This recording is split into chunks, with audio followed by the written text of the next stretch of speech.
The first thing he does, he looks towards the field, and he sees that one of the 5 creatures is now standing on its hind legs looking at him directly. Meanwhile, Eric was pacing downstairs thinking he needed to go to the barn and he needed to get his guns to protect the family. But he knew that between his own disability, he can barely walk very fast, and he'd have to unlock the barn, and then he'd have to pull down the gun case, unlock that. All the while, he's exposed to these animals that are out there. And so the next best thing in his mind is maybe he could run outside, get in his truck, and back the truck up to the front door, and then he could get his wife and his daughter to come out, jump in the car, and they could drive away. So he just goes to the window and he pulls the blinds aside to look outside, and those 5 creatures are now gone.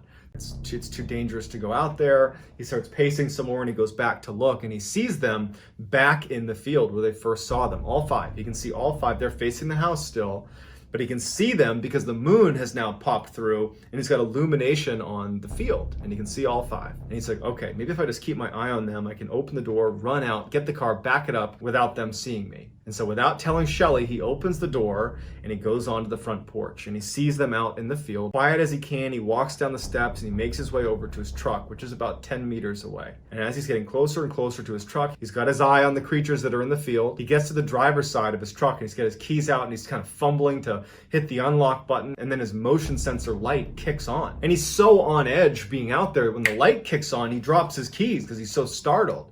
And the first thing he does, he looks towards the field, and he sees that one of the 5 creatures is now standing on its hind legs looking at him directly. Before he even bends down to get his keys, he sees them all running towards him. He runs back to the house as fast as he can, and he gets inside and slams it right as he can hear them crossing the gravel right in front of the house. And he hears them bound onto the porch and start running around the wraparound porch. Shelly, who was upstairs, can hear everything going on, and she yells, "Eric, what's going on?" And he goes, "Stay up there, stay up there." Shelly, Eric, Chelsea, everyone's just frozen, waiting, knowing that these creatures are right on the other side, walking along his wraparound porch. And at some point, he pokes his head up and he looks, and all 5 are sitting there just facing the house, waiting for them to come out of the house. And so he scurries up the stairs to where Shelly and Chelsea are, and they just are so scared. So they decide they gotta call the police. If nothing else, the police will drive up, and their vehicle might scare away these creatures.